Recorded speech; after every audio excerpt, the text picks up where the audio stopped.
तो परमात्मा उस दिन के बाद सन 1995 में इतने 21 साल के बाद इतने पाठ हम घर घर पाठ किया करते थे, 3 दिन पाठ करते थे और 1 दिन पहले जाना पड़ता था। ये दास स्वयं सेवा करता था, घर घर जाके उनके सब जहां हमने पाठ करने का स्थान देखना होता था उसकी सफाई करते थे। कईयों का देख कर कमरा होता बड़ा सा, उसी में पाठ भी करना, उसी में खाना भी बनाना, उसी में खाना भी उसी में, सोना भी उसी में। तो उस ढंग से अपनी सेटिंग कर लेते हम, इतनी जगह हम पाठ कर लेंगे। तो मेरा जाना अति आवश्यक था उस समय, क्योंकि ये स्टार्ट था भक्ति का और स्टार्ट था इस 500 यज्ञ करने का।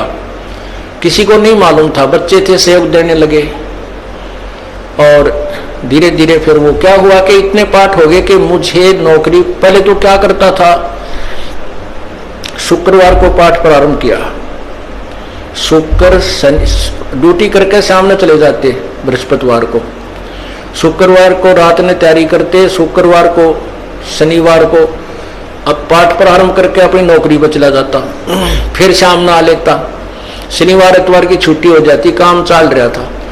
वो हफ्ते हुए, फिर होने लगे डेली। अब अफसर भी दुखी और मैं भी दुखी, तो फिर उस दिन रिजाइन कर दिया परमात्मा के नाम पर। 18 साल की नौकरी होगी थी मेरी।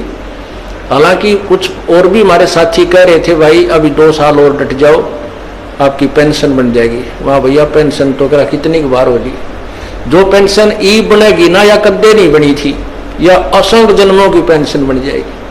तो वो तो इस बात को नहीं समझे थे, उन्हें तो मुझे मूर्ख ही समझा। और दास की सौभाग्य था कि मुझे नौकरी या मजदूरी मिल गई भगवान की और उसकी पुण्यात्माओं को दलदल से निकालने की।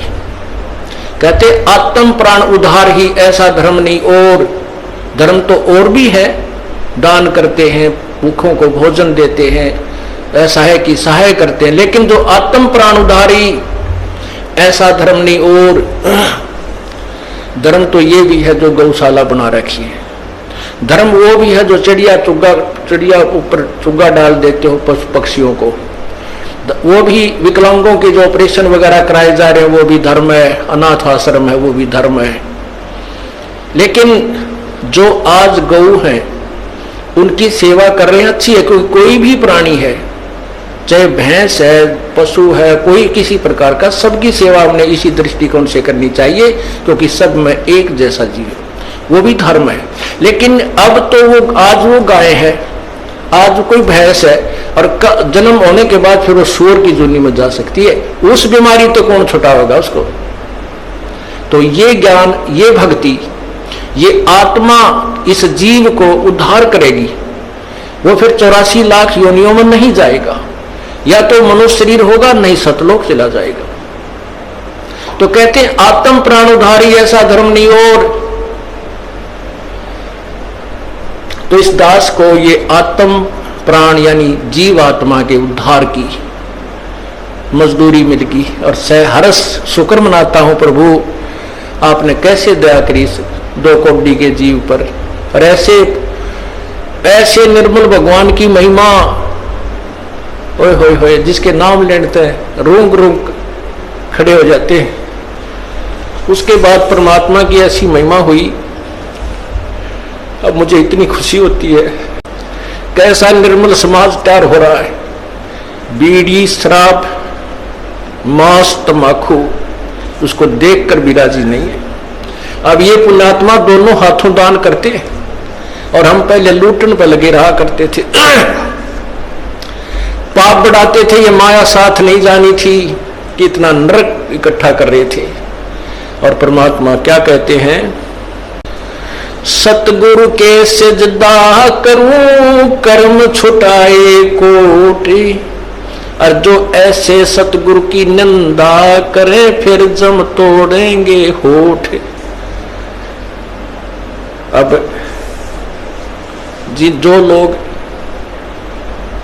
बिना देखे सोचे समझे और भक्तों की संतों की बुराई करते हैं, अब क्या बताते हैं कि सतगुरु के सिजदा करो जिसने कर्म छुपाए कोट, करोड़ों पाप कर्मों से हटाकर और पुण्य कर्मों पर लगा दिया।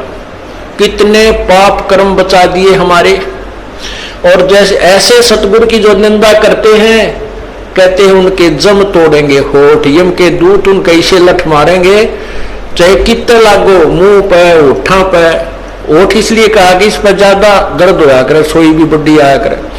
तो कहते हैं वो जम तोड़ेंगे होठ जो बकवाद किया करते थे, संतों की निंदा करते थे। नित्यानंद जी महाराज ने यहां तक कहा है, भाई तू ना मानता ना, ठीक है अपना और काम कर ले और कुछ कह सुन ले, पर संत की निंदा मत करिए, ये तेरे लिए बहुत जबरदस्त पाप बन जाएगा। लेकिन जो इस मार्ग से परिचित नहीं, वो नादान बच्चे आगे में हाथ दे देते, बिजली के तार को छू लेते, और ज्ञान होता सत्संग से, और सत्संग में ये काल नहीं आने देता। तो उस दिन के बाद परमात्मा की ऐसी रजा हुई कि बाग लाग गया भगवान का। और यही प्रार्थना करता रहा, परमात्मा तेरे बच्चे तुझे समझे पहचाने, दास को ये नौकरी दी है, इसमें सफल भी आप ही करोगे। इन लोगों ने तो आपको भी नहीं बख्शा था, जब जिसमें आप यहां आए थे काशी में 120 वर्ष रहकर गए, सारा जीवन आपके पीछे पड़े रहे। उन दुष्ट आत्मा स्वार्थियों ने अपने स्वार्थ के लिए जनता को सत्य ज्ञान नहीं समझने दिया, और परमात्मा को बहुत यातनाएं दी गई। अब उनकी जो यातनाओं, उनके साथ जो हुए संघर्ष को देखकर इस दास का दिल डटा हुआ है कि हमारे साथ तो अभी कुछ भी ना हुआ है। जो उस परमात्मा के साथ कितना तेल के कढ़ाई में डाल दिए, कितना काट काट के घेर दिए, कितना कुएं में डाल के ऊपर तो डले ठोक दिए, और फिर भी डोके न पाए। वो तो समर्थ थे, और जनता कुछ नहीं बिगाड़ सकी और ना ही उनको समझ सकी। समझना चाहिए था, कुछ लोग समझे भी थे, लेकिन बाद में फिर वो ठीक ढंग से ना लगे तो भगवान ने उनको स्वयं ही रिजेक्ट कर दिया था। परमात्मा क्या बताया करते थे, कैसा ऑथेंटिक उदाहरण दिया करते थे। अपने आत्माओं